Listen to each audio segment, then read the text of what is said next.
ఆకాశవాణి ప్రాంతీయ వార్తలు చదువుతున్నది కె సుగుణ. ముఖ్యాంశాలు. వక్ఫ్ చట్ట సవరణ బిల్లు 2025ను లోక్సభ ఆమోదించింది.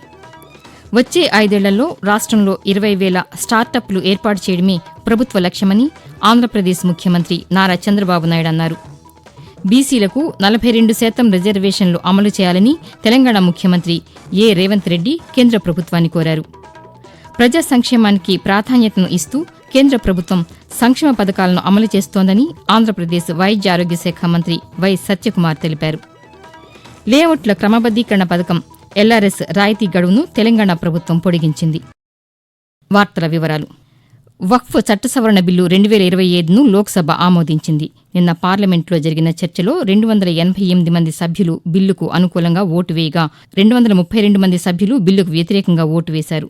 జాయింట్ పార్లమెంటరీ కమిటీ నివేదిక ప్రకారం గతంలో లోక్సభ వక్ఫ్ చట్ట సవరణ బిల్లు 2025పై చర్చను నిర్వహించింది. కేంద్ర మైనార్టీ వ్యవహారాల శాఖ మంత్రి కిరణ్ రిజిజు నిన్న మధ్యాహ్నం లోక్సభలో బిల్లును ప్రవేశపెట్టారు.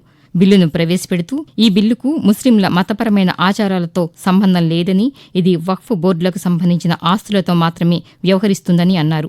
ప్రభుత్వం వక్ఫ్ బోర్డులను సమ్మిళితంగా, లౌకికంగా మార్చాలని కోరుకుంటుందని అన్నారు. ఈ చట్టం మసీదుల నిర్వహణ కోసం కాదని పేర్కొన్నారు. ఇందులో భాగంగా కేంద్ర హోంశాఖ మంత్రి అమిత్ షా మాట్లాడుతూ వక్ఫ్ బిల్లుకు ముస్లిం వర్గాల మద్దతు ఉందని అన్నారు.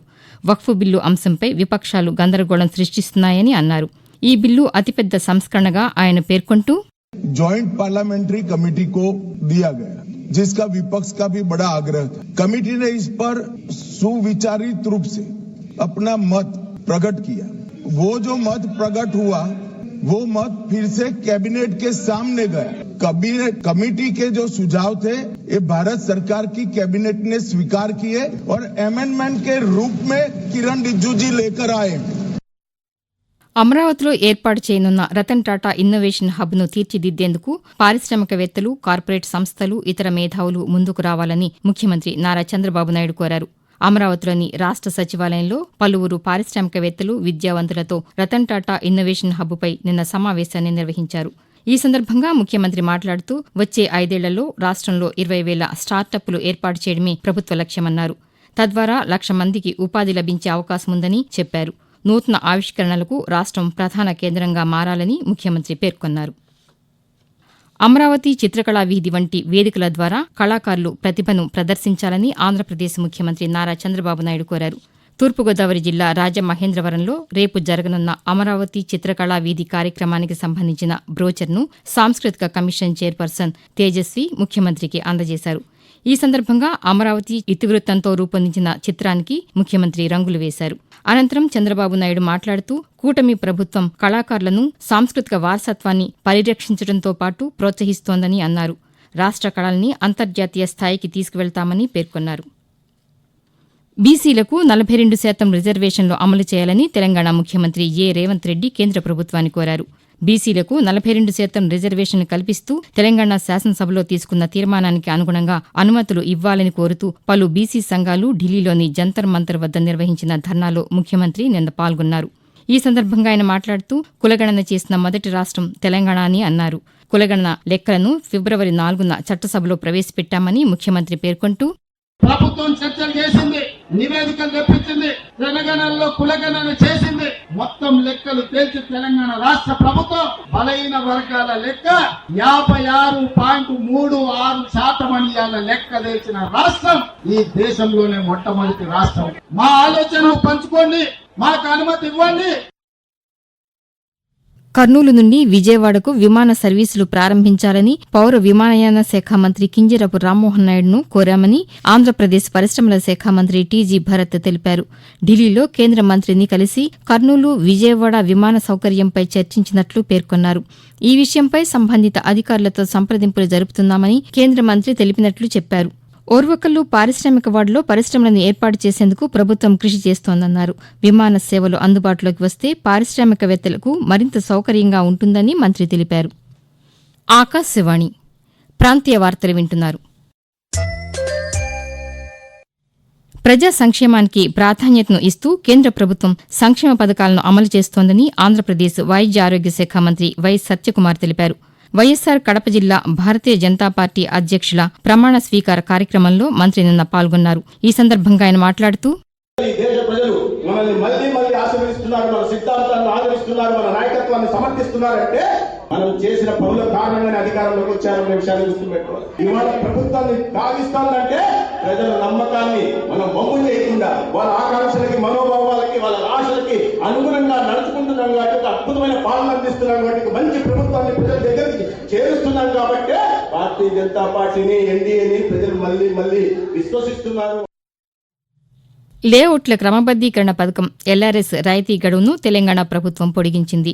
ఈ నెలాఖరు వరకు పొడిగిస్తున్నట్లు ఉత్తర్వులు జారీ చేసింది. గత 4 ఏళ్లుగా అపరిష్కృతంగా ఉన్న ప్లాట్లకు రిజిస్ట్రేషన్ కోసం ఎల్ఆర్ఎస్ రుసుమును 25% రాయితీతో చెల్లించేందుకు మార్చి 31 వరకు గడువు ఇచ్చింది. తాజాగా ఈ గడువును ఈ నెల 30వ తేదీ వరకు పొడిగిస్తూ నిర్ణయం తీసుకుంది. ఆంధ్రప్రదేశ్ ప్రభుత్వం సూపర్ 6 పథకాల హామీలను అమలు చేయడంలో విఫలమైందని వైఎస్సార్ కాంగ్రెస్ పార్టీ అధ్యక్షులు, మాజీ ముఖ్యమంత్రి వైఎస్ జగన్మోహన్ రెడ్డి ఆరోపించారు.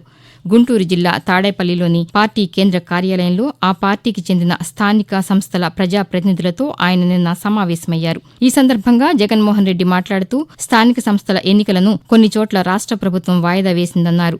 ఎన్నికలు నిర్వహించిన స్థానాల్లో పార్టీ కార్యకర్తలు చురుగ్గా పనిచేశారని ఆయన తెలుపుతూ జెడ్పీటీసీ స్థానాలకు, ఎంపీపీ స్థానాలకు, వైస్ ఎంపీపీ స్థానాలకు, కోఆప్షన్ సభ్యుల ఎంపికకు, ఉప సర్పంచులకు సంబంధించిన స్థానాలకు సైతం దాదాపుగా 57 చోట్ల జరిగితే ఒక 7 చోట్ల ఎన్నికలు వాయిదా వేశారు. జరిపిన ఈ చోట్ల కూడా దాదాపుగా 50 స్థానాలకు గాను 39 స్థానాలు వైఎస్ఆర్ కాంగ్రెస్ పార్టీ కార్యకర్తలు గెలుచుకోగలిగారు. సూపర్ 6 గాలికి ఎగిరిపోయింది. ఆ హామీలను నెరవేర్చాలి, ప్రజలకు ఇచ్చిన మాట నెరవేర్చాలి అన్నది మాత్రం చంద్రబాబు నాయుడు గారు ఎక్కడా కూడా కనిపించడంలా. ఆంధ్రప్రదేశ్లోని శ్రీశైల శ్రీ భ్రమరాంబ మల్లికార్జున స్వామివార్లను తెలంగాణ రెవెన్యూ శాఖ మంత్రి పొంగులేటి శ్రీనివాసరెడ్డి నిన్న దర్శించుకున్నారు. పొంగులేటి శ్రీనివాసరెడ్డి దంపతులకు ఆలయ కార్యనిర్వహణాధికారి శ్రీనివాసరావు, ఆలయ అర్చకులు స్వాగతం పలికారు. అనంతరం మంత్రి స్వామి అమ్మవార్లకు ప్రత్యేక పూజలు నిర్వహించారు. దర్శనం అనంతరం అమ్మవారి ఆశీర్వచన మండపంలో ఆలయ వేద పండితులు వేద ఆశీర్వచనం చేయగా శ్రీనివాసరావు చిత్రపటం, తీర్థ ప్రసాదాలను మంత్రికి అందజేశారు. ఆంధ్రప్రదేశ్లో హస్తకళలకు మరింత ప్రాచుర్యం కల్పిస్తున్నామని చేనేత, జౌళి శాఖ మంత్రి ఎస్ సవిత తెలిపారు. అమరావతిలోని రాష్ట్ర సచివాలయంలో హస్తకళల ఉత్పత్తులకు మార్కెటింగ్ సదుపాయం కోసం నేషనల్ ఇన్స్టిట్యూట్ ఆఫ్ డిజైన్స్తో ఆంధ్రప్రదేశ్ హస్తకళల అభివృద్ది సంస్థ నిన్న మంత్రి సమక్షంలో ఒప్పందాలను చేసుకుంది.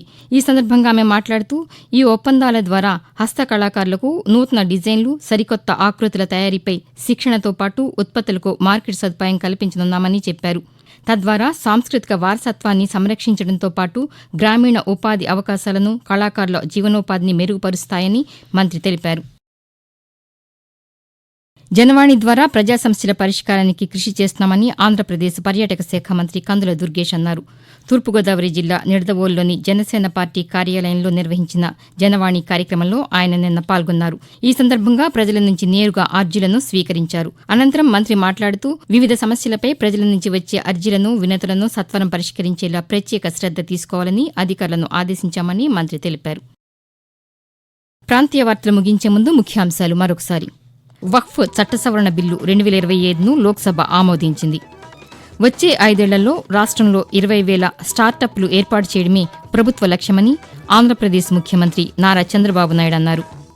బీసీలకు 42% రిజర్వేషన్లు అమలు చేయాలని తెలంగాణ ముఖ్యమంత్రి ఏ రేవంత్ రెడ్డి కేంద్ర ప్రభుత్వాన్ని కోరారు. ప్రజా సంక్షేమానికి ప్రాధాన్యతను ఇస్తూ కేంద్ర ప్రభుత్వం సంక్షేమ పథకాలను అమలు చేస్తోందని ఆంధ్రప్రదేశ్ వైద్య ఆరోగ్య శాఖ మంత్రి వై సత్యకుమార్ తెలిపారు. లేఅవుట్ల క్రమబద్దీకరణ పథకం ఎల్ఆర్ఎస్ రాయితీ గడువును తెలంగాణ ప్రభుత్వం పొడిగించింది.